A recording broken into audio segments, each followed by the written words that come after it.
it's Kev from The Morning X. It's another live exclusive interview. This time, my guest, the one and only Mr. Myles Kennedy. What's up, Myles? Not much. It's good to be here. Thanks for having me. Glad you could finally get through. We're having some technical Yeah. difficulties, but that is the age we've been living in for the past year and a half or so. Right. Well, it's also, I'm going to blame a lot of that on me because I'm not the sharpest tool in the shed. Hey, you can be amazing at one thing and not so good at a lot of other things. So we'll forgive you for that. Okay. I can't do anything outside of music, so I would be completely screwed. Well, last time we saw you, Valentine's Day 2020, you were on the Walk the Sky tour with Alter Bridge. We were at the Apollo Theater in Belvedere. We had you guys out. That was the last concert we had in town before everything got shut down. Oh, wow. Like you guys were the last one. And I kind of thought about that for a while. And I thought I would be okay with that. If the last concert that I ever got to see live was Alter Bridge, I would be all right with that. Wow. That's high praise. Wow. I'm that's very appreciative of that. Thank you. I try not to do that during interviews, but it's there's no hiding it. I'm a huge fan, huge fan of Alter Bridge, and what you guys do and what you do. Blackbird meant a lot to me. Got me through a tough time in my life. That whole album is great, man. So, thank you so much. Now that I've got the nerding out of the way, out of the way, I can get to professional. So congratulations, first of all, the Ides of March, your second solo effort dropped today. Is that correct? Congratulations on that. It's officially out. It's exciting. Yes. Your first solo release since Year of the Tiger in 2018. So how is Ides of March going to be different from that album? Well, it's a little louder. The Year of the Tiger record is an acoustic-based record, and this still has some of those hallmarks. But I wanted to turn it up a little bit, have a lot more electric guitar, a lot more lead guitar, and yeah, I mean, the Year of the Tiger was a real personal record in terms of the narrative of the lyric was inspired by situations that happened as a child. Lost a parent at a young age, and so it goes into a lot of that. And with Ides of March, it's kind of reflecting everything, seeing the world around us in these kind of unprecedented times, and kind of how to navigate through that emotionally. Now, were you working on it pre-pandemic, or were these things kind of inspired by the complete change in the way we live our lives?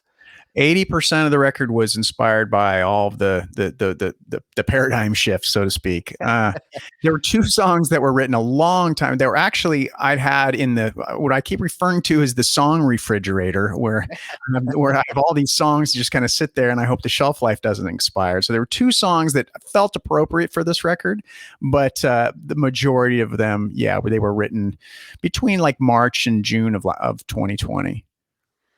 So one single we've been playing a lot on 104.9 The X at Rockford has been In Stride. Now, what's the guitar you're playing on In Stride? I know that you're doing some slide work, but is that a resonator guitar? That is a resonator. I have it somewhere in this room, but yeah, it's a national resonator, and I figured, well, we put a pickup in it, so let's just plug it into an amp and add a little bit of gain, and yeah, it's a kind of a cool sound. And then we mic'd it at the same time, so it has both elements, and it's a cool instrument. Music video for In Stride was kind of animated and kind of not, I guess. You kind of look like a paper cutout. It kind of takes me back to Sledgehammer from Peter Gabriel. It's what I kind of saw in it, but there's a lot going on in that video. So we'll talk about that a little bit.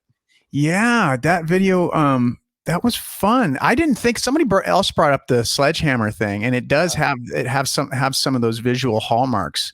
And but it was interesting. So it was shot and created during the lockdown, so we couldn't go get in a room with a bunch of folks, and it was really punk rock how we did it. At least my parts, we just set up a green screen in my basement, and the director who lives overseas, he said, okay, here's what we need.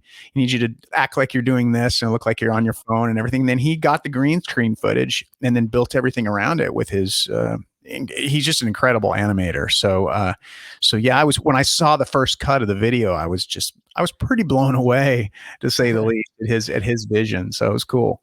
I will add that In Stride is a little more advanced than the Sledgehammer video. I'm just saying it reminded me a little bit of that, just the way you looked in and your kind of paper cutout look. But it looks a little bit better than that one, I'll say.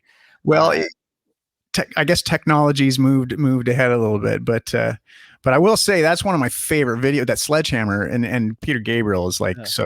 Hey, I take that as a compliment. That's great. Yeah, sure. It always amazes me when somebody's part of like a million projects, because you have your solo project now, Alter Bridge. You join up at Slash every once in a while, not to mention probably a dozen other things that you got on the burners. But a lot of people have a hard time coming up with new ideas for one project. So how do you like? I guess how do you compartmentalize each project and like how do you stop yourself from repeating yourself? I guess. Ooh, well, that's getting harder as time goes on. Sure. I'm sure within the next 5 years, the repeater police are going to probably come knocking at my door. It's inevitable at this point, just given the how many songs. It's like my. It's interesting because I am aware of that. You're always like, oh, you've done this, and how do you do something that's not going to alienate people who know you for one thing, but yet you're still trying to evolve to some degree. So that's becoming the real challenge as time goes on. And so much of that is from listening. You listen to things and hopefully Sure. draw and get ideas from. So that's always keep your ear to the ground. I know I read in a magazine a long time ago that your partner, Mark Tremonti, he used to say, "This kind of sounds like something else I wrote. Let's just twist a tuning peg." Let's just change the whole tuning of the guitar. Are you experimenting with any alternate tunings on this album Yeah, yourself? a little bit. I did a lot of that on the Year of the Tiger. Mhm. This record, there's a handful of alternate tunings, but I thought the ultimate challenge for this record would be to make a record in straight up standard tuning, which is actually something I've never done. It's always been either down a half Yeah. step or Right. and that was fun. It was actually hard on my hands because I used the same gauge strings I was used to in the lower tunings, so there's a lot more tension. And midway through the record, I'm like, why are my hands hurting so much? I was like, that's what we're standard tuning now, so there's just that much more tension. But yeah, it was fun to go back to that, and because alter tunings have been such a part of what I've been doing, and along with Alter Bridge. But even back in the Mayfield days, I was experimenting with those, so they're fun, for guitar geeks. But standard's cool too. Yeah, let's go back in time to the Mayfield 4, right? That was the name of the band you were with. Did you meet Tremonti like on tour with Creed? I know that Mayfield 4 toured with Creed for a while there. Did you guys meet on that tour? Very briefly, the person that I had the most interaction with, which wasn't a ton, was Flip, our drummer. Sure. But Mark and I met briefly. We were in the catering area at the what was it, the Hard Rock in Las Vegas, and we had a show that night, and we just kind of passed in the hall, and it was a quick fist. Hey man, fist bump. I recognize you, and that was it. And then didn't talk to him for another 5 years. That's interesting how that happens. So Right. yeah, you end up just being in a band with those guys, and I guess this is something I never, I guess, never read about and never got a chance to, ask you guys about. Was Alter Bridge an idea before Creed kind of broke up for the first time? Was that something you guys were talking about already? I got a call from Mark in right around Thanksgiving of 2003. So yeah, that was, I don't know when they officially broke up. The announcement came out. So I guess it was kind of being talked about probably before the official announcement, but you'd have Sure. to ask them for the deets. Yeah, I guess better question for them, huh?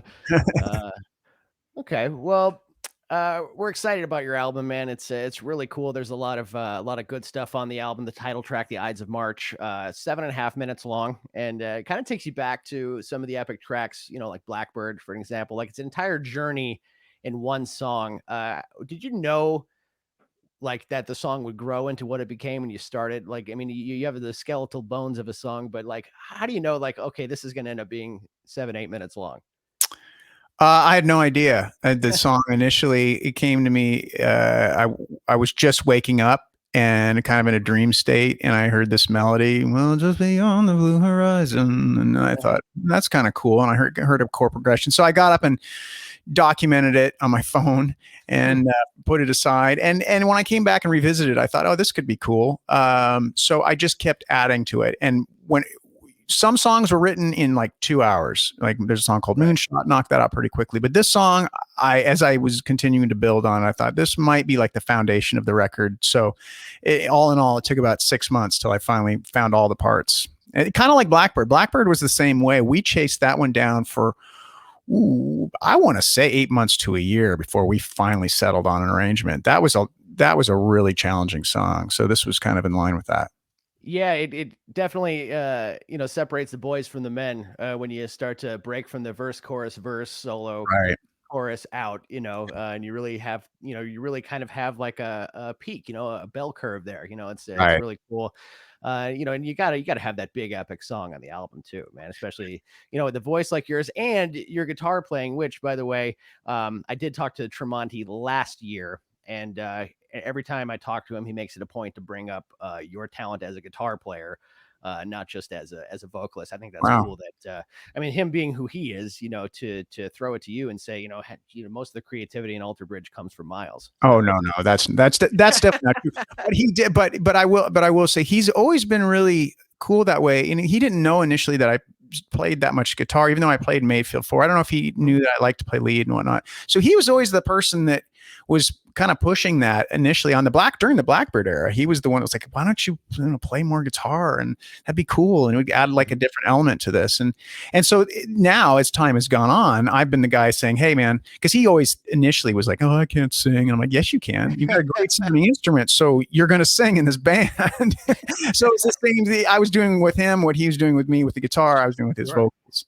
Yeah, and you know what? There were a couple of tracks on Walk the Sky that he sang lead on, and I also heard him do Burn It Down live Right, right. with Alter Bridge last year, and it was a surprise, not just that, but a pleasant surprise too, man. So it's cool that you guys can kind of each take a back seat to each other and don't have any problem with that. That's Oh awesome. yeah, we both supportive of each other, and we genuinely respect one another. When I think that's part of why we've had the long run. I think a lot of times isn't it kind of cliche where the guitar player and the singer always end up butting heads. Sure. And Yeah. Mark and I both are kind of consider ourselves just geeky musicians. So Right. we just like making music.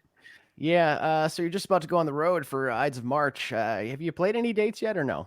No, I'm excited though. I've Okay. got some coming up in about a month. I guess I should start rehearsing and I stop guess so. and stop binge watching TV. Right. So, like, yeah, one song from the album that you can't wait to do live in front of people. What would it be? Whoa, boy. I'm pretty excited about just trying in stride, but I think Ides of March is going to be the big challenge, especially because we're going to do it as a 3-piece initially. So to try and create that as a 3-piece is going to be like the challenge, right? So Probably, yeah. It's tough to record something that you don't know if you're going to be able to do it live. right. I often think about that with you vocally. Some notes I've heard you hit, like, did he record that and go, "How the hell am I going to do Oh that yeah. night after night after night?" You paint yourself into a corner, and when you're young, you do a lot of that because your voice is just elastic and it'll do whatever Sure. you tell it to. But as the years go on, it's funny. It's not a problem to hit the note still. It's just that the next night, can you still do it? And the next night when you're touring. So that's, you got to be aware of that. Well, I've heard about you that you're pretty disciplined with the way you take care of your voice, with the way you kind of run your vocal exercises and things like that. So I guess how do you've maintained a lot of your range? I mean, I can't say I've heard you lose any of your range. You got like that 4-octave range. How do you keep that, decade after decade of doing live performances? Well, I mean, some nights it works better than others. I think a lot of it is just no fun on the road. It's no, no real. You can't party. You can't stay up late. And the big thing for me, and this is the hardest part, Kevin, is that because I like doing this. I love talking with people, Sure. but I can't really use it much. So when it comes to meet and greets, I try not to talk too much. When it comes to I don't do press on the road generally, and I always worry that people think, oh, he's standoffish and what a jerk, because I don't. I like doing this, but I know that if people are paying to see a show and I've been yapping all day and then I can't hit the notes, then there are going to be a whole lot more people that are angry at me for that reason. Right. I think I would be more more along the lines of thinking like, okay, there's a million people in line. They're probably just trying to move the line along. You know what I mean? Like it's you can't have a 15-minute conversation with everybody who walks up to shake your hand. Yeah, but I guess I'm kind of a people pleaser by nature. I don't Mhm. like people to leave unhappy, and I Right. know it's inevitable. There's going to be someone who's like, "Oh, didn't get to spend enough time," and then that bums me out because I feel like, "Oh no, I didn't make that person happy." But this is part of, you're right. Sometimes you just got to move it along, and you do the best you can. So All right. Well, why don't I get to a couple of listener questions here, and then we'll let you go. We won't keep you yapping too much okay. here. Let's see, Jeff, and this was a question I was going to ask. Alter Bridge time frame, next tour, but I'm going to add next album to that question as well. I would say probably hopefully going to make a record middle of next year, and then I would hope we'd get out end of next year. Yes, I think we all hope that everyone's going to be out next year. Right. That's gonna be great. Let's see. We'll do a couple more here before we go. This is a good one. Is there from Coda? Is there a song from another band that you like to play as a warm up? Oh, geez. Yeah, there's all kinds of songs I like to play from another band as a warm up. I think that probably a lot of times I like to get, revved up, maybe listen to some Gojira. Yeah. Okay, Always there get you you in go. the headspace. I'm gonna add to that question too. As a vocalist, I mean, and you're pretty high up there on the the top rock vocalists. But if is there one singer who, if you knew they were in the audience, it would kind of make you nervous? Like, oh, I got to sing in front of Hmm. blank. Oh yeah, there's probably a lot of folks that would make me nervous. There's actually it's not a rock singer, but I would say, geez, there's a local guy here who I have a tremendous amount of respect for. His name's Alan Stone, where I live here in Spokane. He's amazing, and he's gone on to have national success. So he's just got incredible pipes. So I think if Al was in the audience, I'd have to up my game a little bit. Yeah, it's interesting for me to find out. I think I've asked a few people a similar question because it's like, the way, like, as somebody I've played in, cover bands and stuff like that. If I was playing and singing and you walked into the bar, I'd be like, show's over.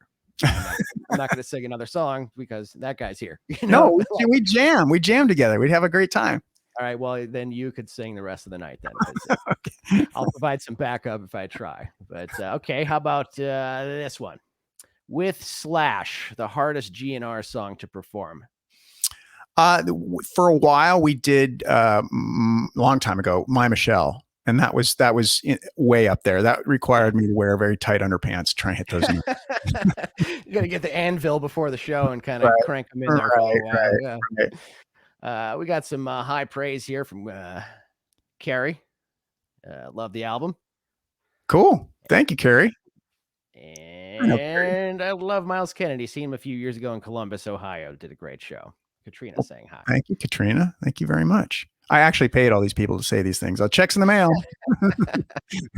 Right. I mean, is that weird as a human being to get that kind of praise from people? I mean, I started off this interview with kind of fanboying out on you. Is that weird?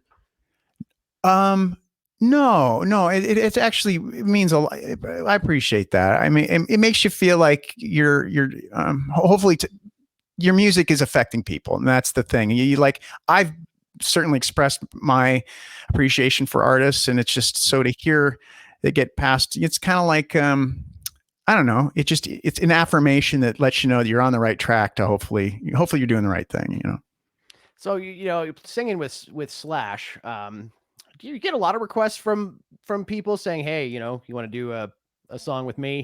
Things like that. Because I imagine you're in pretty high demand as a vocalist.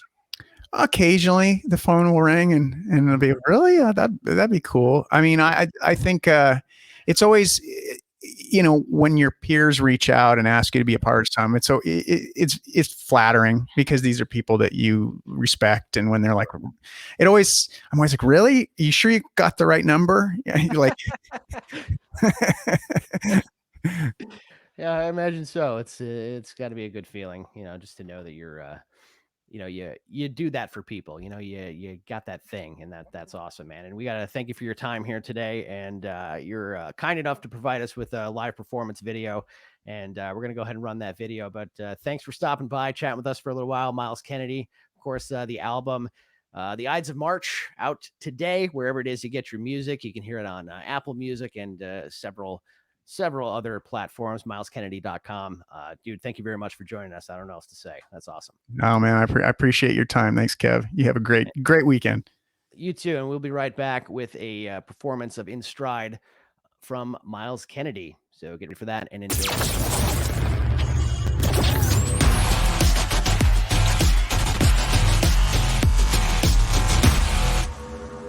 It's Kennedy, and I'm going to play a song off my second solo record,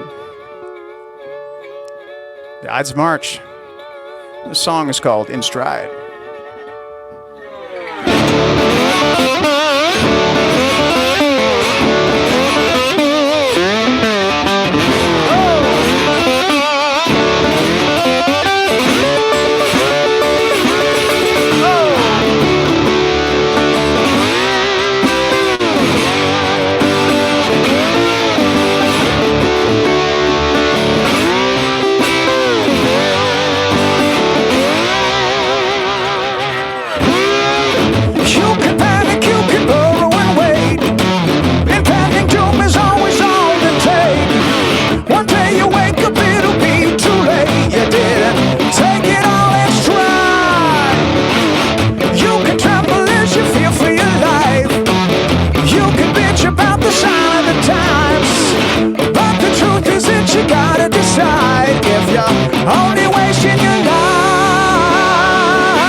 Thanks for listening.